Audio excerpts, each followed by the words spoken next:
Hello friends, ready to solve channel में आपका स्वागत है। बेटा आज का हमारा टॉपिक है बेसिक प्रोपोर्शनैलिटी थ्योरम, या इसी को हम थेल्स थ्योरम भी कहते हैं। इस थ्योरम को थेल्स ने दिया था और उनके नाम पर इसका नाम है थेल्स थ्योरम।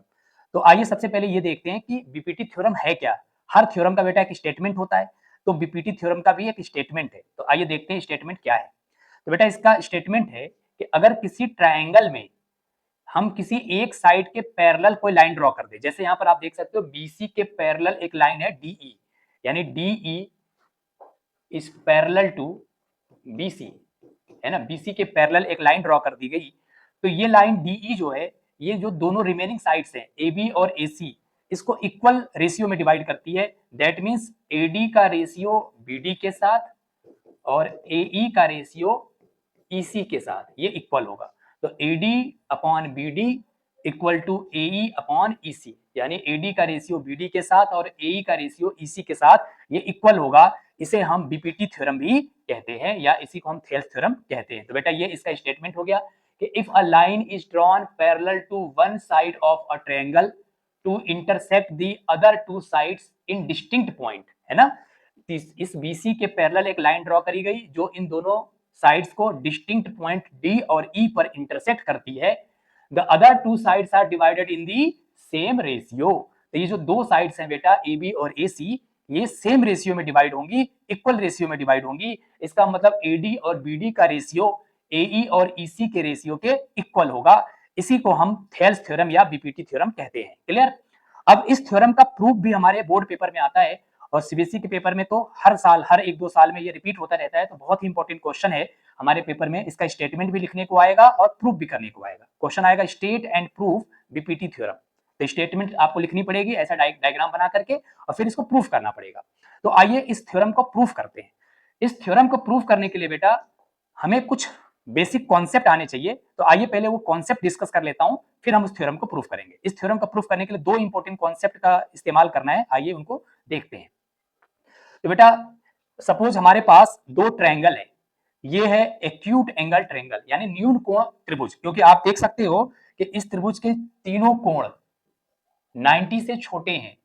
तो जब किसी भी त्रिभुज के तीनों कोण 90 से छोटे छोटे बन जाए बेटा, तो उसे हम एक्यूट एंगल ट्रायंगल या फिर न्यून कोण त्रिभुज कहते हैं। क्लियर। और अगर किसी न्यून कोण वाले त्रिभुज में मुझे किसी वर्टेक्स से परपेंडिकुलर यानी लंब खींचना हो, तो अगर मान लीजिए इसको मैं ए कह दूं, इसको बी कह दूं और इसको सी, मुझे ए से एक लंब खींचना है, तो हम सीधा ऐसे 90 डिग्री पर मिला देंगे। ये देखिए ये लंब है, सपोज इसका नाम दे दिया डी, तो ये हो गया ए डी। और न्यून कोण त्रिभुज में जो लंब होगा वो त्रिभुज के अंदर होगा। अब अगर मुझे इसका एरिया चाहिए, एरिया ऑफ ट्रायंगल एबीसी, तो एरिया का basic formula half base into height, है ना। यही हमारे ट्रायंगल के एरिया का बेसिक फॉर्मूला है। तो बताइए बेस कितना है बीसी और हाइट कितनी है एडी। क्लियर।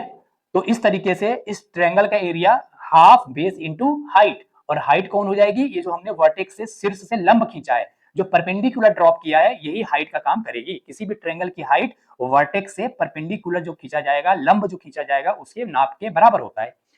अब अगर सपोज बेटा ये ऑब्ट्यूस एंगल ट्रायंगल हो जाए, अब आप देख सकते हो ये वाला एंगल 90 से बड़ा एंगल है, तो जब 90 से बड़ा हो गया तो ये ऑब्ट्यूस एंगल यानी अधिक कोण त्रिभुज हो गया। इसको बोलेंगे अधिक कोण त्रिभुज, क्योंकि इसमें एक कोण 90 से बड़ा हो गया। और अब अगर 90 से बड़ा हो गया तो ऐसे त्रिभुज में जो लंब होता है वो त्रिभुज के बाहर होता है।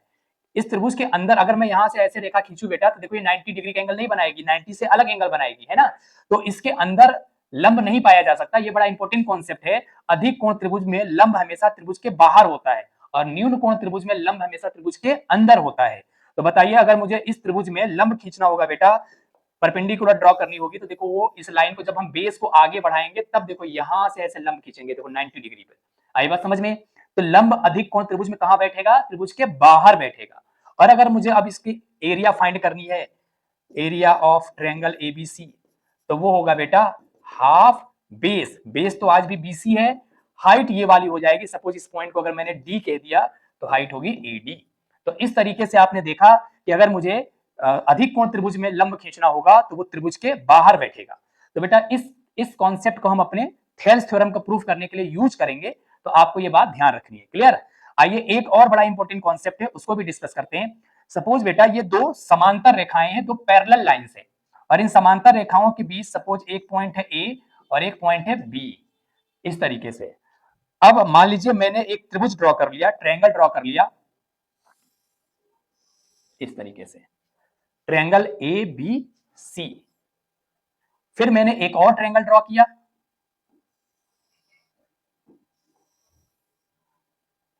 A B D. इस लाइन को थोड़ा सीधा कर लेते हैं, ये लीजिए। अब आप देख सकते हो कि ट्रायंगल एबीसी और ट्रायंगल एबीडी दोनों का बेस सेम सेम है और दोनों सेम पैरेलल लाइन के बीच है। तो अगर दो पैरेलल लाइन है तो उनका हाइट, पैरेलल लाइन के बीच का ये हाइट हमेशा, डिस्टेंस हमेशा सेम सेम होगा। इसका मतलब इन दोनों ट्रायंगल का हाइट सेम सेम होगा। तो अगर मैं ट्रायंगल एबीसी का एरिया पूछूं, एरिया ऑफ ट्रायंगल एबीसी, तो वो होगा बेस है एबी इंटू हाइट। सपोज यहां से हाइट जो है वो h के इक्वल है h। और अगर मैं triangle ADC, sorry triangle ABD का एरिया पूछूं, एरिया ऑफ ट्रायंगल एबीडी, तो देखो इसका बेस भी AB है, इस ट्रायंगल का बेस भी बेटा AB है। तो बेस हो गया AB, यहां पर हाफ लगा दीजिएगा, हाफ बेस इंटू हाइट, यहां पर भी हाफ AB इंटू। अब अगर यहां से ऐसे परपेंडिकुलर खींचा जाए तो ये परपेंडिकुलर हो गया ये H। अगर ये परपेंडिकुलर H है तो ये वाला भी देखो H होगा, क्योंकि दोनों लाइन कैसी है, पैरेलल है, दोनों सेम सेम होंगे। इस तरीके से आप देख रहे होंगे कि जो एरिया ABC का है बेटा वही एरिया ABD का है। इसका मतलब अगर किसी भी दो त्रिभुज का बेस इक्वल कर दिया जाए और दोनों सेम पैरेलल लाइन के बीच बन रही हो, तो त्रिभुज कैसा भी बने उसका एरिया हमेशा इक्वल होता है। अब वो एक्यूट एंगल त्रिभुज ट्रायंगल बने, ऑब्ट्यूज एंगल ट्रायंगल बने, राइट एंगल ट्रायंगल बने, कोई फर्क नहीं पड़ता। अगर दोनों का बेस सेम सेम है बेटा और दोनों सेम पैरेलल लाइन के बीच बनी है, तो दोनों का एरिया हमेशा इक्वल होगा। आप यहाँ डायग्राम में देख सकते हो कि ये वाला जो एरिया है, ये वाला जो एरिया है बेटा, और ये वाला जो एरिया है, ये दोनों इक्वल होंगे। Clear? Area of triangle ABD equal to area of triangle ABC. क्यों इक्वल होंगे? क्योंकि दोनों का बेस इक्वल है और दोनों सेम पैरेलल लाइन के बीच में बनी है, इसलिए दोनों की हाइट सेम सेम हो जाएगी और इसलिए ट्रायंगल का एरिया इक्वल हो जाएगा। ये इंपॉर्टेंट थ्योरम है। ये दो कॉन्सेप्ट जो मैंने आपको सिखाया, इन्हीं दोनों को यूज करके हम अपने बीपीटी थ्योरम को प्रूफ करेंगे। तो दो थ्योरम एक बार मैं फिर से रिपीट कर देता हूं, मैंने क्या क्या आपको सिखाया। तो एक हमने ये देख लिया कि अगर कोई ऑब्ट्यूज एंगल अधिक कोण त्रिभुज है तो उसका लंब त्रिभुज के बाहर होगा, ठीक है। और अगर दो पैरेलल लाइन के बीच सेम बेस पर ट्रायंगल बनेंगी तो उनका एरिया इक्वल होगा। आइए इन कॉन्सेप्ट को यूज करके हम अपने बीपीटी थ्योरम को प्रूफ करते हैं। तो बीपीटी थ्योरम को प्रूफ करने के लिए मैंने एक ट्रायंगल ले लिया। सपोज ट्रायंगल को मैंने ए बी और सी कह दिया और एक लाइन ड्रॉ करी गई डीई, ठीक है। और डीई लाइन जो है पैरेलल टू बीसी है। तो यहां पर इंफॉर्मेशन गिवन क्या है कि DE is parallel to BC, ठीक है। ये इंफॉर्मेशन गिवन इंफॉर्मेशन है। अब मुझे बीपीटी थ्योरम प्रूफ करना है। तो अगर बीपीटी थ्योरम आपको अभी स्टेटमेंट मैंने लिखवाया था याद हो, तो बीपीटी थ्योरम क्या था बेटा, मैं यहां पर एक बार लिख लेता हूं कि एडी अपॉन बीडी इक्वल आना चाहिए बेटा एई अपॉन ईसी, है ना। तो सबसे पहले, सॉरी एई है, एई अपॉन ईसी, यानी इसका रेशियो इसके साथ, इसका रेशियो इसके साथ, ये हमको इक्वल करना है। अब सबसे पहले ये लॉजिक लगाते हैं कि रेशियो कैसे बनता है। तो आंसर है कि रेशियो तो डिवाइड करके बनता है ना। डिवाइड करेंगे, जब दो टर्म को डिवाइड करते हैं तो रेशियो बनता है। अब हमको एडी और बीडी चाहिए, तो बेटा इस एडी देखो यहां से आएगा, इस वाले ट्रायंगल से, ट्रायंगल एडीई को अगर लिया जाए तो देखो उसमें ये एडी आएगा। और अगर मुझे बीडी चाहिए तो बीडी के लिए मेरे पास एक बड़ा ही सुंदर सा ट्रायंगल है, देखो इसको मैं मिला देता हूं, ये देखो ट्रायंगल बीडीई, जो बीडीई ट्रायंगल है बेटा, ये वाला ट्रायंगल, ये वाला ट्रायंगल। जब इस ट्रायंगल को हम लेंगे तो इसमें देखो मुझे बीडी मिल जाएगा। ऐसे ही बेटा अगर मुझे सीई या ईसी चाहिए तो मुझे ये वाला ट्रायंगल लेना पड़ेगा, देखो ये वाला, ये इस ट्रायंगल को जब मैं लूंगा तो इसमें देखो जो एक साइड है वो कौन आ जाएगी, ईसी। क्लियर? तो अब हम करने क्या वाले हैं, बस ध्यान से समझिए। अगर मैं आपसे बोलूं कि इस ट्रायंगल BDE का एरिया फाइंड करो, तो आप कहोगे ये तो एक ऑब्ट्यूज एंगल ट्रायंगल है। लीजिए मैं अलग से बना देता हूं आपके समझने के लिए। ये देखिए, ये कुछ इस तरह की सिचुएशन है, इस तरह की। तो ये जो ट्रायंगल है ये ऑब्ट्यूज एंगल ट्रायंगल है और इसका जो एरिया फाइंड करना है, तो देखो ये साइड बेस तो हो गया BD, तो एरिया ऑफ ट्रायंगल BDE, ये B है बेटा, ये D है और ये E है। तो बताओ BDE ट्रायंगल का एरिया कितना होगा? हाफ बेस, बेस कितना हो गया? BD इंटू हाइट, बेस पर हाइट। हाइट कैसे बनती है? बेस पर परपेंडिकुलर डालनी पड़ती है। ये बेस है। अब ऑब्ट्यूज एंगल ट्रायंगल में अभी सिखाया कि बेस ट्रायंगल के बाहर जाएगा, तो क्यों ना इस बेस को आगे ऐसे बढ़ा दिया जाए और देखो यहां से ऐसे एक हाइट परपेंडिकुलर डाल दी जाए और यही हमारा इसका परपेंडिकुलर हो जाएगा। क्लियर? तो अगर मैं इस ट्रायंगल में देखो, अपने ओरिजिनल डायग्राम में देखो बेटा, तो यहां से देखो एक हमने ऐसा परपेंडिकुलर ऐसा डाल दिया, ये लीजिए, और ये जो परपेंडिकुलर है, सपोज इस पॉइंट को हमने नाम दे दिया F, तो EF जो है वो त्रिभुज BDE के लिए परपेंडिकुलर का काम करेगा। तो बताओ एरिया क्या हो जाएगा? Half BD into EF। क्या ये बात समझ में आ रही है? अब ऐसे ही बेटा अगर हम एरिया ऑफ ट्रायंगल DEC या CED की बात करें, इस वाले ट्रायंगल की एरिया, ये वाला ट्रायंगल, ये वाला, तो बताओ कैसे बोलोगे? एरिया ऑफ ट्रायंगल CED, बताओ बेटा, हाफ बेस, बताओ बेस कितना है? ये वाला, ये देखो ये बेस है, ये बेस कितना है बताओ? EC into height. बेटा ये वाला ट्रायंगल अगेन देखो, एक यहां से देखो ऑब्ट्यूज एंगल ट्रायंगल है, तो इसकी हाइट कैसे बनेगी? जब हम इसके बेस को आगे एक्सटेंड करेंगे, तो एक्सटेंड कर दिया हमने और फिर हम यहां से एक परपेंडिकुलर डाल दें इस पे, देखो ऐसे, ये देखो इसी लाइन को आगे बढ़ा के इस पर हमने एक परपेंडिकुलर डाल दिया और सपोज इसको नाम दे दिया G। अब इस ट्रायंगल का बेस हो गया EC और परपेंडिकुलर हो गया DG। ये लीजिए, क्लियर? आई होप कि आपको। तो ये हमने एरिया ऑफ ट्रायंगल BDE और area of triangle CED find कर लिया। ये रही आपके सामने। देखो इसमें हमको ये जो रेशियो निकालनी थी उसमें BD चाहिए, तो देखो यहां पर ये BD आ गया, और EC चाहिए तो देखो यहां पर EC आ गया। अब मेरे पास एक ट्रायंगल है, ट्रायंगल ADE, तो बेटा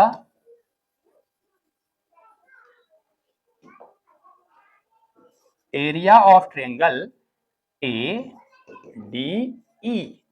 तो बताओ ADE का एरिया कितना होगा? हाफ, अब एक बारी में बेस क्या ले लेता हूं? AD इंटू, अब AD बेस के लिए जो हाइट है बेटा वो है EF। क्लियर? अगेन मैं इसी ट्रायंगल की एरिया फाइंड करूंगा, ADE की एरिया, बट इस बारी में बेस लूंगा AE, क्योंकि मुझे AD और AE भी चाहिए, तो सेम ट्रायंगल का एरिया फाइंड करेंगे AE बेस लेकर के। तो बताओ AE और AE वाले बेस के लिए बेटा परपेंडिकुलर होगा DG, तो AE इंटू DG। क्या आपको ये बात समझ में आ गई? तो ये देखो हमने 4 ट्रायंगल का एरिया फाइंड कर लिया। अब इन चारों को डिवाइड करके रेशियो बनाएंगे और हमारा आंसर आ जाएगा। तो बहुत ही आसान है, आपको एक बारी ये वाला ट्रायंगल लेना था, एक बारी ये वाला ट्रायंगल लेना था और 2 बारी ये वाले ट्रायंगल लेना है। कोई पूछे ये वाले ट्रायंगल क्यों लेना है? क्योंकि इसका बेस है BD, क्योंकि मुझे रेशियो में BD भी चाहिए। कोई पूछे ये वाला ट्रायंगल क्यों लेना है? क्योंकि इस ट्रायंगल का बेस है EC और मुझे थेल्स थ्योरम में, BPT थ्योरम में EC चाहिए। कोई पूछे ये वाला ट्रायंगल क्यों लेना है? क्योंकि इस ट्रायंगल की एक साइड है AD और एक साइड है AE, तो मुझे AD भी लेनी है और AE भी लेनी है, तो मैं वो वाला ट्रायंगल लूंगा जिसका बेस या जिसकी साइड मेरे BPT थ्योरम में आ रही है ना? ये इसका ट्रिक हो गया याद रखने का। तो चलिए अब इनको डिवाइड करते हैं और हम, तो बेटा ट्रायंगल ADE की एरिया और अपॉन ट्रायंगल BDE की एरिया, यानी हमें रेशियो फाइंड करना है area of triangle ADE upon area of triangle BDE। चलिए बताइए ADE का एरिया।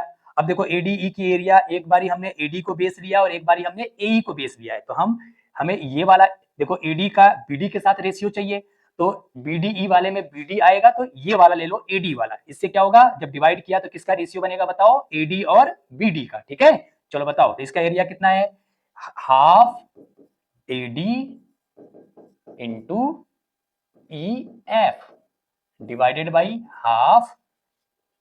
अब बताइए इसका एरिया कितना है, इस ट्रायंगल BDE का, ये है हाफ BD इंटू EF। तो देखो यहाँ EF से EF कैंसिल, हाफ से हाफ कैंसिल, तो कितना आया बेटा, AD अपॉन BD। और ये किसका एरिया है बताओ, area of triangle ADE upon area of triangle BDE।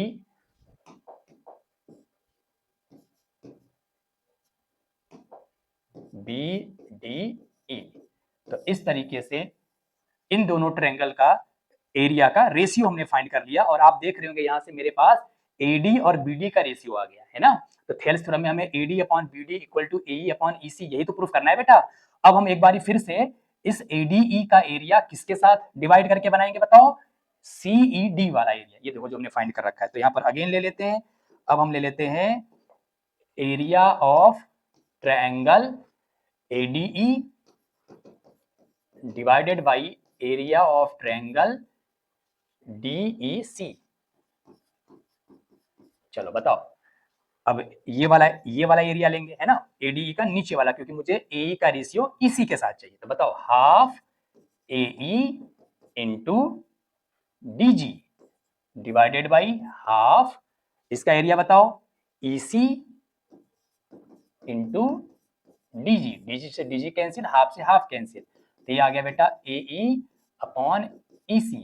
ये है area of triangle ADE upon area of triangle DEC।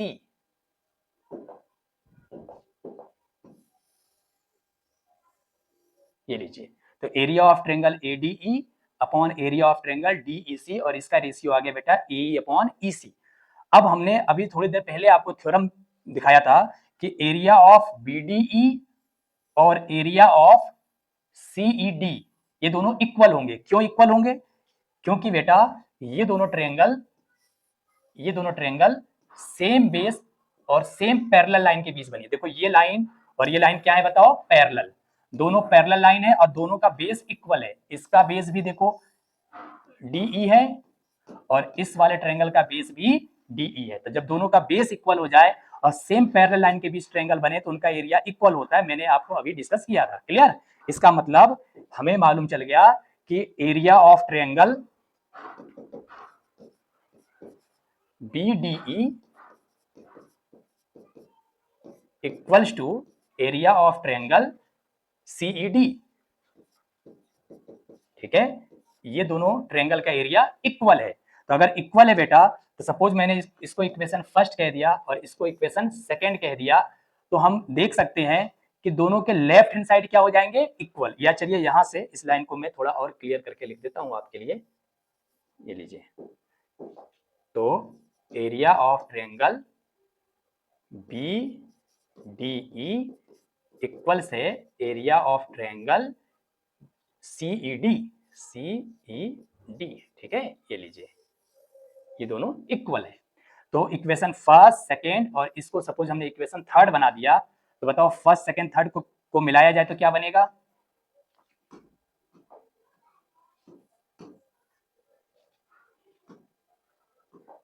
तो from equation first second and third इन दोनों को कंबाइन करके क्या बन गया बताओ, AD upon BD equals to AE upon EC। Clear. क्यों ऐसा हो गया बेटा, क्योंकि आपने देखा कि BDE ये BDE की एरिया DEC के इक्वल है और दोनों के ऊपर देखो न्यूमरेटर तो यहाँ भी ADE है और यहाँ पर भी ADE है और ये नीचे वाला भी एरिया इक्वल हो गया। इसका मतलब दोनों के लेफ्ट हैंड साइड क्या हो गए, इक्वल। तो जब दो इक्वेशन के लेफ्ट हैंड साइड इक्वल हो जाते हैं तो राइट हैंड साइड भी इक्वल हो जाते हैं। और यहां से आपने देखा कि हमने बीपीटी थ्योरम को प्रूफ कर लिया, AD upon BD equal to AE upon EC। तो इस तरीके से बहुत ही सिंपल तरीके से हम बीपीटी थ्योरम को प्रूफ कर सकते हैं। आई होप कि आपको बात समझ में आ गई होगी।